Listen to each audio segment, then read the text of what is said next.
Hola, ¿qué tal amigas y amigos? Nos encontramos de nuevo en Derecho en Corto con la grata presencia y participación de la doctora en Derecho, Elba Leonor Cárdenas Miranda, quien nos está hablando del tema adopción en México. Pues bien, doctora, de nuevo le agradecemos que esté con nosotros en este tema, compartiéndonos sus conocimientos. Nos quedamos la ocasión anterior con relación a los procedimientos administrativos que se tienen que hacer dentro del Sistema de Desarrollo Integral de la Familia, DIF, por una persona que tenga bien adoptar, sea en su caso soltero o un matrimonio o bien concubinato, ¿no? En ese sentido y en ese tenor, también nuestra legislación contempla la figura de la adopción internacional. Así es. No sé si nos pueda platicar, grosso modo, con relación a este tema. ¿Qué es la adopción internacional? ¿Cuáles son sus requisitos o lineamientos normativos? Sí, con gusto. Bueno, hablaba también de esta etapa administrativa que es importante de integración del expediente, que es el que se le va a presentar al juez. Y recalcar que es el juez quien va a resolver una adopción. Eso es muy importante porque en materia de adopción internacional las convenciones son muy claras. Las convenciones dicen que solo se van a reconocer aquellas adopciones que sean derivadas de una resolución judicial.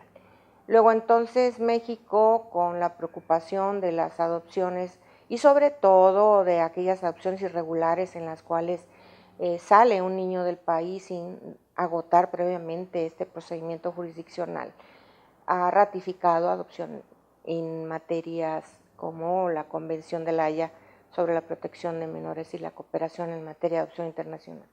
Esta es una convención de 1994 que entró en vigor en México en mayo de 1995, el 1 de mayo. Y también una convención interamericana sobre conflicto de leyes en materia de adopción. Esta deriva de la OEA, es una convención interamericana que se suscribió en La Paz, Bolivia, en 1986. Sin embargo, el problema es que es una convención que si México es parte en esta, hay otros países de América Latina que no lo son. Luego entonces se aplica muy poco. La convención que más se aplica es la Convención de La Haya a la que hacía referencia. Y también contempla este procedimiento administrativo de autoridad central a autoridad central. Y en este caso el gobierno de México, tomando en consideración la experiencia del Sistema Nacional DIF en materia de adopción, lo nombró autoridad central, que es lo que le permite integrar nuevamente todo el expediente administrativo y enviarlo a la autoridad central del país en donde pueda residir el niño. Generalmente estamos hablando de adopciones en las cuales un extranjero viene a México a buscar una adopción y entonces para evitar esos viajes de los extranjeros, todo el trámite se hace de autoridad central a autoridad central. Esto garantiza precisamente que no estemos hablando de tráfico de niños, de trata de niños, es una forma de cooperar los países, de colaborar. Y obviamente si hay acuerdo, tanto en que sea el niño que se requiere para estos solicitantes, porque también ellos establecen su rango de edad, el sexo del niño, es lo más que se les permite. Pero además hago énfasis es que ellos no tienen limitante en la edad del niño, ellos no exigen que sean niños pequeños. Estas limitantes, bueno, las que mencionaba antes, son con base obviamente a su legislación local. Así es una posibilidad de, en el marco del derecho internacional privado, poder aplicar la normativa tanto de aquel país con respecto al nuestro, con base en el interés superior del niño, claro, que es lo que prevalece en las adopciones también internacionales. Esa es una forma, es la adopción internacional que implica que el niño va a ser trasladado de México porque va a radicar en otro país. Buscando la salvaguarda de la integridad del menor. Totalmente. Entonces es una revisión muy exhaustiva que se hace de los expedientes, porque hay que tomar en consideración que ese niño ya no va a regresar a México. Ese niño va a salir del país con base en una adopción internacional. Y adquirir la nacionalidad de los aquel padres país o de la persona que lo adopte. De lo que la adopte y obviamente también la mexicana, porque hay esa posibilidad de doble nacionalidad. De la doble nacionalidad. ¿No? Es muy interesante el tema de adopción internacional. Ahora bien, recapitulando, existen, como todo en la vida, nada es perfecto, todo es perfectible, retos y para poder llegar a buen puerto con estas cuestiones de la adopción. En ese sentido, ¿qué retos, hasta dónde podemos entender que se tiene que trabajar en materia de adopción en nuestro país para poder consolidarla como una figura jurídica que sea garante de los intereses, como lo hemos venido sosteniendo, del menor, ¿no? De forma superior? En primer término y en relación a la adopción nacional es armonizar la legislación, porque todas las entidades federativas, decíamos también hace un momento, tienen su propia legislación, luego entonces hay diferencias en edad para adoptar, en algunas entidades federativas no aceptan que adopten solteros, en otras les establecen edad tope para adoptar. Hay una serie de contradicciones en cuanto a la legislación. En primer término, había que armonizar toda la legislación, y la otra parte importante tiene que ver también en adopción internacional, que México en los últimos años no ha fomentado la adopción internacional.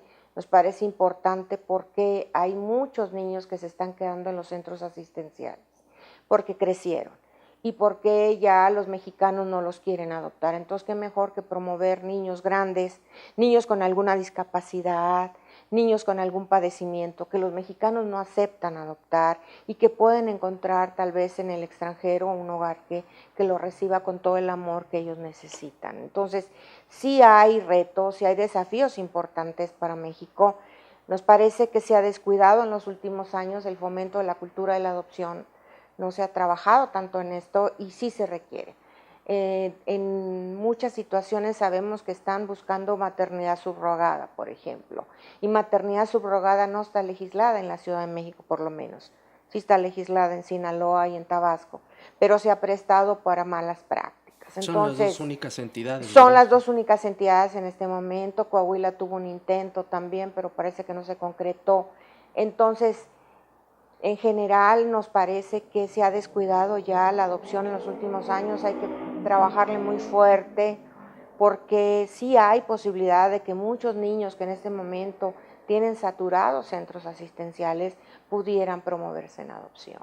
Ok, y bueno, la doctora sabe de qué habla. ¿Usted ha escrito con relación a estos retos y desafíos de la adopción? Sí, tengo una publicación y tengo varios temas en relación a la adopción que he trabajado hace algún tiempo. Ya lo habíamos mencionado anteriormente, concatenada con las reformas al 146, hablamos de la Ciudad de México, en un marco de una adopción plena, que ya no existe la adopción simple como tal, es viable, socialmente hablando, para efecto de las parejas del mismo sexo, ¿no? Porque esa es una legislación de avanzada que ahorita, de hecho, tenemos que tomar en cuenta que la sociedad va cambiando y el derecho como una construcción social, pues obviamente se tiene que adecuar a la modernización o a las modificaciones que se hagan en la sociedad misma, ¿no?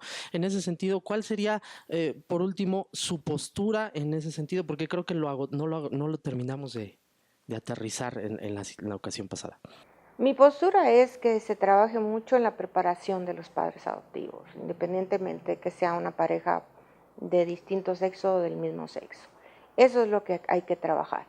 En realidad, en este momento no tendríamos datos, cifras, para decir si una adopción por parejas del mismo sexo tiene un efecto negativo o positivo.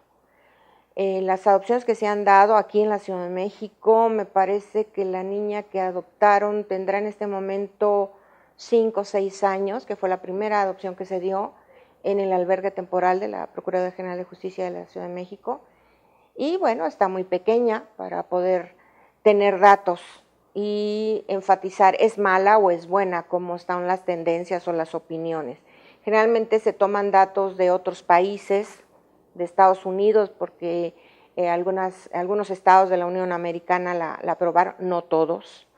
Europa también tiene algunos países, no todos los de la Unión, han aceptado la adopción por parejas del mismo sexo. Entonces, sí traemos información, pero es de otros países. Entonces, yo creo que es muy importante tener una información de nuestro país, por nuestra idiosincrasia, por las características culturales que tenemos.